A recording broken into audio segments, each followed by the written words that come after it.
দেখি এবং তার সাথে তার যে টিম রয়েছে, বিশেষ করে অডিট এবং অ্যাকাউন্টস টিম যারা রয়েছেন তারা এবং সার্বিকভাবে প্রশাসনের যারা এর সাথে জড়িত রয়েছেন, আমি সকলকে অসংখ্য ধন্যবাদ জানিয়ে আমার বক্তব্য শেষ করছি।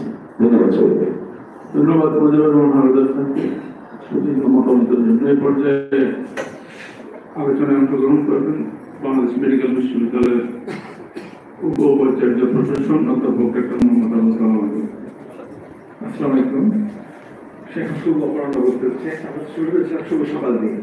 তো আসলে আমি আজকে ধন্যবাদ জানাতে চাই যে আমাদের নতুন আমাদের এখানে জয়েন করেছেন যাদের সিনিয়র মেম্বার হিসেবে, তাদেরকে অভিনন্দন দিয়ে শুরু করছি।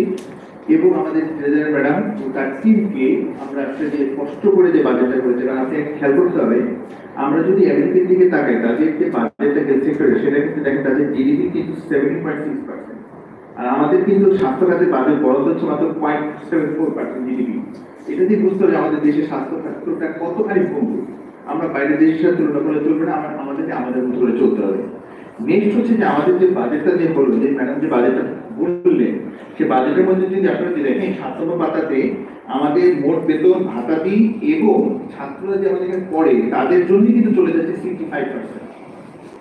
এই জায়গাটা কিন্তু আমরা কিন্তু চেঞ্জ করে আমাদের সুযোগ নেই, তারপরে সুযোগ নাই। এবং সামনে কিন্তু আমাদের বেতন কিছু বাড়বে বলে বাজেটে মনে হচ্ছে, তাহলে এটা কিন্তু আমাদের আরো বেড়ে যাবে।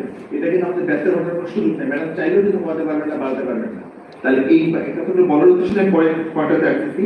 স্যার যেটা বললেন যে পূর্ত খাতে রাখা হয়েছে স্যার মাত্র 1%, স্যার 9 কোটি টাকা রাখা হয়েছে স্যার, কারণ রাখতে রাখতে কি আমরা এই বিষয়ে রাখতে পারি, রাখা হয়েছে স্যার। এই জায়গাটা পয়েন্ট হচ্ছে পূর্ত খাতে না, কিছু হবে না স্যার, কিছু হবে না স্যার। নেক্সট হচ্ছে আপনি যদি দেখেন স্যার, এটা আমাদের বিশ্ববিদ্যালয়ের জন্য কিন্তু বাজেট দেখা যাচ্ছে। আমাদের দেখেন 40% ছাত্র, আমাদের ছাত্রদের জন্য টোটাল ছাত্র কিন্তু 4280। এই ছাত্রদেরকে কিন্তু আমাদের এখান থেকে 50,000 টাকা করে পার হেড দিয়ে দেওয়া হচ্ছে স্যার। আমাদের অনলি 40% ছাত্র কিন্তু আমাদের এখানে, বাকি 60% কিন্তু বাইরের প্রতিষ্ঠানে, কিন্তু তাদের স্যালারিটা কিন্তু আমাদের এখান থেকে কিন্তু দিতে হচ্ছে। কারণ এই জায়গাগুলো কিন্তু আমাদের বাজেটের একটা অংশ, এই জন্য আমরা কিন্তু হ্যান্ডিক্যাপ হয়ে যাচ্ছি। এই কথাগুলো বলার উদ্দেশ্য হচ্ছে যে মানুষকে আমাদের যে স্বাস্থ্য মন্ত্রণালয় যে আমাদের এই বাজেটগুলো চিন্তা করার বিষয় থেকে যাচ্ছে।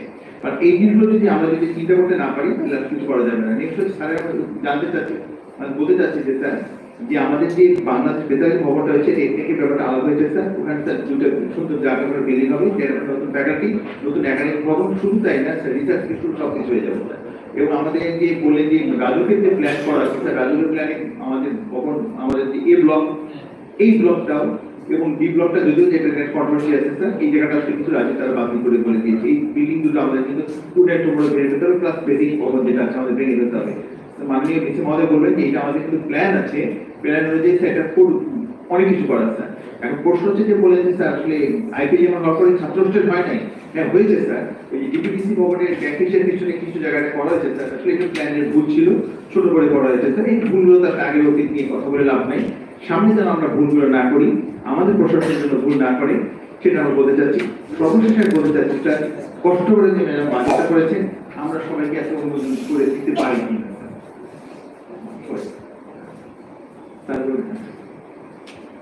ধন্যবাদ, শেষ করছি স্যার। ধন্যবাদ সবাইকে। দীর্ঘ সময় প্রায় 3 ঘন্টা থেকে আলোচনা হচ্ছে। আপনারা অনেক পরামর্শ দিয়েছেন, অনেক গুরুত্বপূর্ণ বিষয় আছে, আমরা এদিকে নোট ডাউন করছি। আপনাদের যে পরামর্শ সেটা আমরা বাজেট সংশোধনের সময় থেকে আমরা ইনক্লুড করতে পারবো আশা করি। এই অবস্থায় আপনারা যদি আপনার এই বাজেটকে অনুমোদন দেন তাহলে আপনি এই আলোচনার সমাপ্তি হতে পারে। ধন্যবাদ সবাইকে। আমাদের এই বাজেট অনুমোদিত। ধন্যবাদ সিন্ডিকেটের সকল সম্মানিত সদস্যবৃন্দকে আমাদের বাজেট অনুমোদন প্রদানের জন্য। এ পর্যায়ে আমাদের 7তম এজেন্ডা 115তম অর্থ কমিটি সভার অনুমোদন পরিশিষ্ট 4।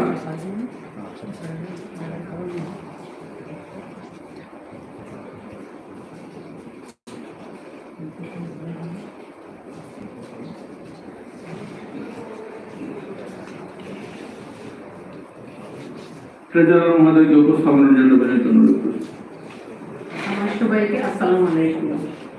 আমাদের 115-03 এখানে এই বিশ্ববিদ্যালয়ের রেডিওলজি ইমেজিং বিভাগের জন্য মালামাল ক্রয়ের প্রাক্কলিত মূল্য 9 কোটি